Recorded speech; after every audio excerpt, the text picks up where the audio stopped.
Y una de las cosas en las que también tenemos, aparte de con las grasas, un mal concepto, es con la proteína. Primero lo que tú has comentado, lo de la gente, los culturistas y tal. Todo el mundo piensa que los problemas de hígado, los problemas de riñón, son por la proteína. No es cierto. No está asociada ninguna patología, ni de hígado, ni de riñón, al consumo de proteínas. Y hay gente que consume muchísimas proteínas. No hay ninguna referencia en la literatura científica. Ninguna. ¿Qué ocurre? Que en esos años en que en Estados Unidos se puso de moda el culturismo, todos los culturistas, por supuesto que tomaban proteínas, pero se chutaban básicamente dos cosas: anabolizantes, y luego en la época de afinar, que se llama, se secan.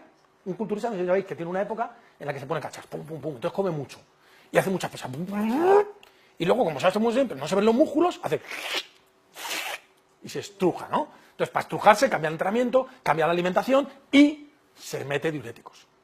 Entonces, los anabolizantes se cargan el hígado, hasta llegar a un cáncer de hígado incluso, y los diuréticos afectan al riñón, porque además usan diuréticos de asa, no te creas que van con tonterías, no. Entonces, esas patologías que aparecían cuando yo llegaba a un hospital, oiga, ¿usted toma algo? No, porque claro, eran todos drogas ilegales, compradas en mercados ilegales, todo negro. No, bueno, yo tomo un poquito más de proteína porque hago musculación. ¡Ah, la proteína! ¡Qué mala es! No es cierto. Incluso hoy en día,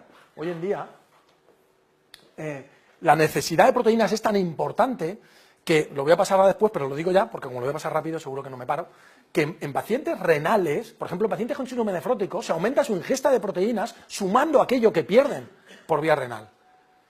Salvo raras excepciones, como puede ser un tío con encefalopatía hepática, ¿sabes? En todos los demás es mucho más importante, y eso es lo que se está viendo en pacientes renales, que si yo le quito la proteína, produzco tal nivel de caquexia y de catabolismo que la situación clínica en la que llevo al paciente es mucho peor que lo poquito, si es que hay que demostrar que pueda acelerar la patología renal y que me lo pueda abocar a un programa de diálisis. ¿De acuerdo? Entonces, hoy en día esas cosas están cambiando mucho. Al final la proteína lo que hace es estimular anabolismo. Cuando yo tengo un enfermo crítico en un hospital, lo que hago es meterle una vía central y le meto un aporte continuo de proteínas, porque es la manera de estimular el anabolismo. Sobre todo podríamos hablar también de algunos aminoácidos en concreto, pero no es tema de esta charla, ¿no? Y es necesaria para fabricar músculo. Incluso el Colegio Americano de Medicina Deportiva ya hace años dijo que la sarcopenia de las personas mayores en gran medida se asocia a la inactividad. Por supuesto, porque decimos, tú, jubilado, no te muevas, que es como un atranco. Claro, no se mueve, el organismo es economicista. Si no uso el músculo, ¿para qué lo quiero? Con lo caro que me sale. Baná, fuera.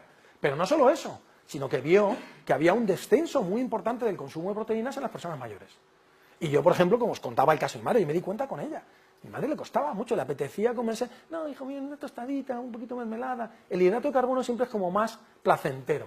Y cuando la persona ya no tiene ganas, tiende a dejar el consumo de alimentos proteicos. Y bueno, en el caso de mi madre, pues la suerte es que se lo fui dando a través de batidos, ¿no? Y más o menos se mantenía. Pero normalmente no vigilamos esas cosas. Y si a la mayoría de nuestros pacientes de cierta edad les hiciéramos auténticas o correctas encuestas alimentarias, veríamos que el consumo de proteína está muy, muy por debajo de lo que necesita. Y que eso condiciona en gran medida esa sarcopenia, ¿no?